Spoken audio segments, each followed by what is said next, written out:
Boa tarde, esse vídeo aqui é referente ao trabalho, a implementação do problema do elevador da pista de esqui, que é o trabalho da cadeira de PPC 2025, né? Semestre 2025.1. Eu sou o Thiago Guilherme e hoje eu vou apresentar aqui a minha implementação sobre esse trabalho, certo? Aqui é para mostrar o código rodando. Primeiramente eu queria mostrar como que vai ser essa simulação, como que vai se dar essa simulação, né? Já fiz uma execução aqui previamente, mas mais para frente eu vou executar para a gente ver ele ao vivo, né? Digamos assim. Mas, então, esse problema, só contextualizando, é o problema em que a gente vai ter vários esquiadores e vai ter que alocá-los, né, nesse carrinho de esqui, assim como está aqui na foto, né? Então a gente vai ter as 4 filas, que nem descrito no trabalho, o left triple, né, que são 3 pessoas na fila, o single do left e a mesma coisa para o right, né? Aqui tem as métricas, né, as definições de como o esquiador vai escolher sua fila, né? Está implementado aqui no código também, né? Aqui, por exemplo, ó, regra 1, escolhe o LS, caso, né? Tá basicamente transcrito aqui para código, né? O tamanho de LS for 2 vezes menor. Aqui os procedimentos também. Caso a fila L, as filas triple, elas vão ter prioridade, tá? Isso acontece no código. Caso não tenha prioridade, caso elas não possam ser servidas, vai para single. E também assim que servir uma delas, vai pegar uma single. E tanto as triplas quanto as simples vão ser servidas de forma alternada, né? Então aqui, se a gente for, por exemplo, na parte aqui de carregar o elevador, tem bem aqui, nessa parte aqui mesmo, alternar entre left triple e right triple, né? Então, aqui, ó, a gente pode ver que aqui ele vai checar, ó, vai ter uma variável para checar, né, a nossa variável para checar, para guardar o estado da última fila.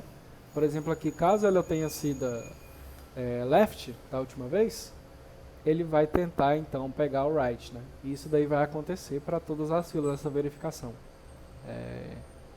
Então aqui a gente pode ver que esse critério também está sendo atendido, né? E as regras gerais, que o esquiador vai chegar com intervalos de 1 segundo, né, lá no nosso daemon. Eu acredito que ele esteja por aqui, não, mais para baixo, só para mostrar mesmo. Aqui, ó, daemon criador de esquiadores, ele vai ter um sleep de 1 segundo em algum lugar, aqui ao final.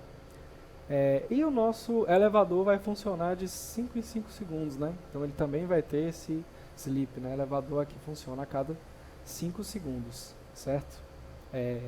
O tempo de aproximação total é de aproximadamente 2,5 minutos. Eu já fiz a testagem, tá? Por volta disso mesmo, mas a gente vai checar aqui durante a gravação. Aqui também só falando, para evitar deadlock, que quando chegar ao final, o programa tem que meio que tirar o pessoal da fila tripla, né? Porque ela não vai mais ser atendida, e mudar para single. Isso também está acontecendo no código, né? Ó, inclusive está até aqui já fácil para a gente verificar, ó, transferir esquiadores triplas. Ele vai pegar esses esquiadores para eles não entrarem em deadlock, certo? Então aqui uma simulação prévia para a gente ver com mais calma. A gente começa a simulação, a gente dá o run, e aí começa, né? De a cada 1 em 1 segundo, ele vai entrando os esquiadores, né? Esse daqui entrou na tripla, esse aqui entrou na tripla direita, aí esses dois aqui, o 3 e o 4 e o 5, né? Eles entraram aqui nas outras, né? Aqui, é interessante a gente também se atentar à execução do código em si, né? Para tentar acompanhar o que está feito em cada segundo. Então, por exemplo, assim, como o elevador ele vai demorar 5 segundos, né, a gente pode ver que foram criados 5 esquiadores, né? Nessa execução, como não tinha como ele ir para a tripla, né, porque só entrou um, ele subiu com 3, né? Ele é para ter subido com 3, que é esses 3 singles. A gente checar aqui, de fato, ele subiu com os 3 esquiadores que poderiam subir, né? O tempo de espera deles, que é calculado pelo tempo que ele chega. Quando ele chega, ele dá essa mensagem: opa, cheguei aqui, entrei nessa fila. Tem um tempo, né? E aí o tempo de espera é calculado da seguinte forma: o tempo que ele é servido menos o tempo que ele chegou, né? Então aqui no caso, o 3, ele chegou aqui, ele teve que esperar, ele esperou mais alguns segundos e aí ele foi servido, né?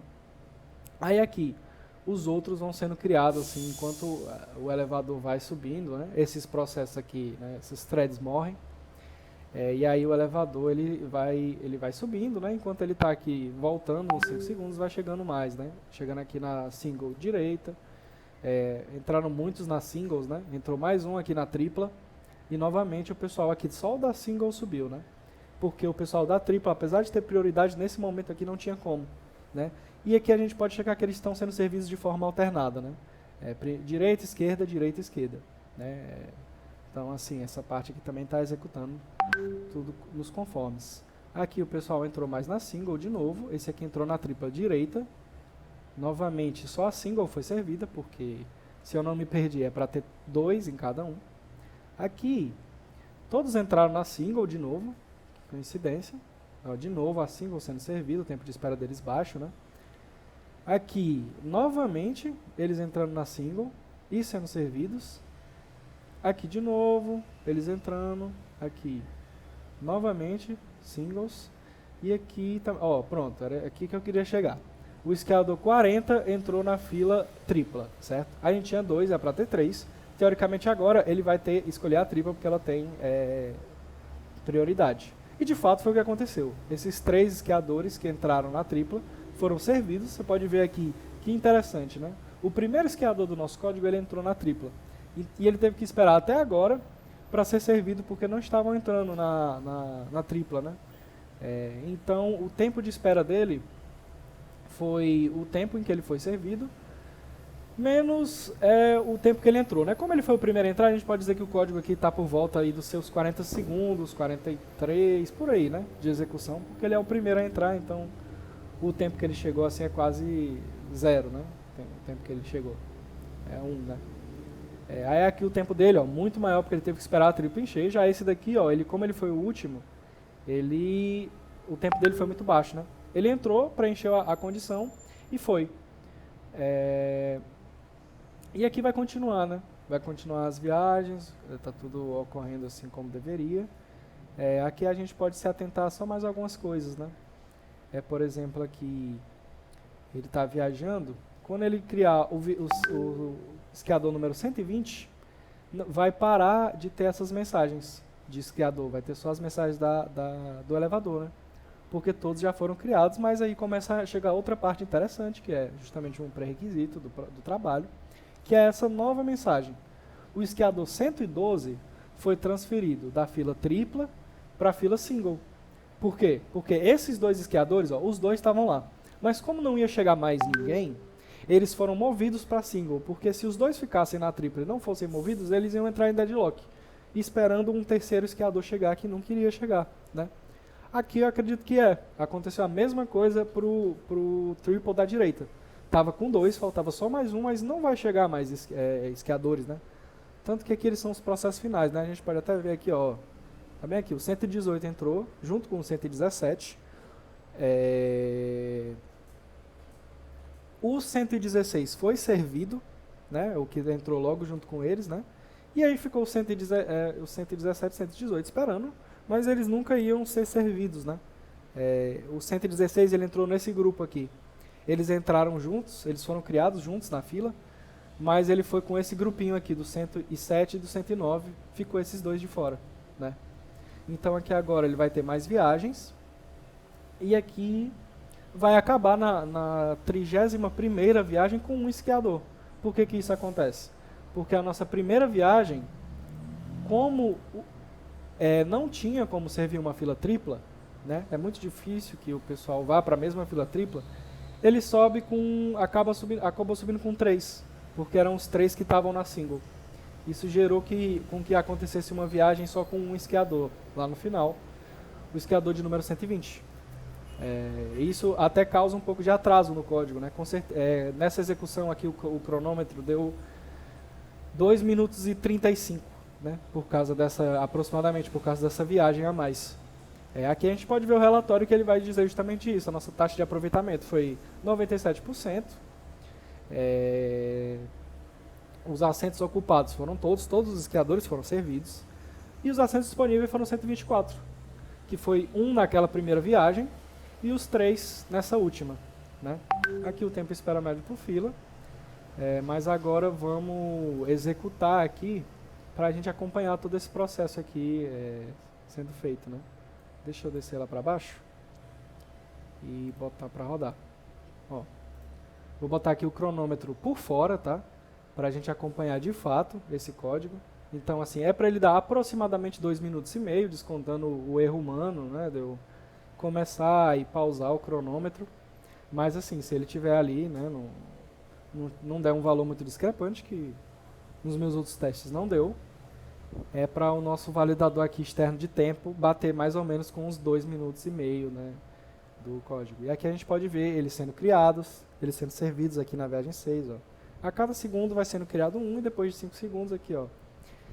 Esse daqui não tinha triplas, então eles foram servidos de forma alternada. Esse aqui, o pessoal da tripla já entrou, ó, esquiador 1 de novo. E aqui o pessoal vai sendo servido, né? Uma coisa interessante é que justamente por causa do nosso rigor na escolha das filas, né? Que tem, de fato, não é randômica, não chega a ser randômica, tem um critério, né? Para servir as filas aqui, né? Então 2 vezes menor do que a primeira, escolhe LS e tal. Não foi randômico nessa etapa, né? Então é bem capaz de que não vai apresentar resultados tão discrepantes, certo? Vai acabar apresentando resultados, às vezes até iguais, né? Pode ser que acabe sendo exatamente uma execução, seja exatamente o espelho da outra. Poderia tentar modificar o código para deixar mais randômico essa parte, aí de fato teria mais uma execução mais aleatória, mas assim, implementando aqui dessa forma, eu acredito que ele vai ficar mais ou menos no mesmo, né? A gente está aqui na viagem 23, o outro acabou na 31, para ele acabar em breve. Aqui nossos esquiadores acabaram, o esquiador 120 ele acabou de entrar, e aqui a gente começa a transferir os esquiadores que ficaram, né, ausentes do seu companheiro nas triplas. Aqui e o tempo de espera deles, né? Aqui agora só vai ser servido a singles, né? Porque não tem mais o pessoal na tripla. Muita gente acabou aqui na single. Aqui a gente está na viagem 29 e já vai dar o tempo, né? Ele é para acabar em breve. Vai acabar talvez agora. Só tem mais um esquiador, a gente pode pausar. E interessante que de fato, né? Assim, é um ambiente bem controlado, como eu já falei, ele não dá muito espaço para randomicidade, por causa dos nossos critérios de escolha de fila, principalmente, mas que de fato, empiricamente, está comprovado aqui o atraso que se dá por causa dessa taxa aqui de aproveitamento, né? Esses 4 assentos disponíveis a mais se traduzem perfeitamente nesses 5 segundos, que a gente gasta nessa viagem a mais. Então aqui o código ele está todo encaixadinho, digamos assim. Eu acredito que tenha atendido todos os critérios, né? A gente mostra aqui a taxa de aproveitamento, que é calculada pelo total de assentos, pelo total de esquiadores atendidos, dividido pelo total de assentos, né? Que foram disponibilizados. O tempo médio de execução que o esquiador espera na fila, né? Como eu já falei. E aqui as outras regras, que foi o que eu já expliquei, né? A cada 5 segundos sobe o elevador, a cada 1 segundo chega. O tamanho da fila é 20 também, não mostrei, mas eu já botei aqui, ó, 20, o tamanho máximo. E aqui as prioridades foram demonstradas na prática, né? E é basicamente isso. Eu espero que o trabalho tenha ficado aceitável. E é isso.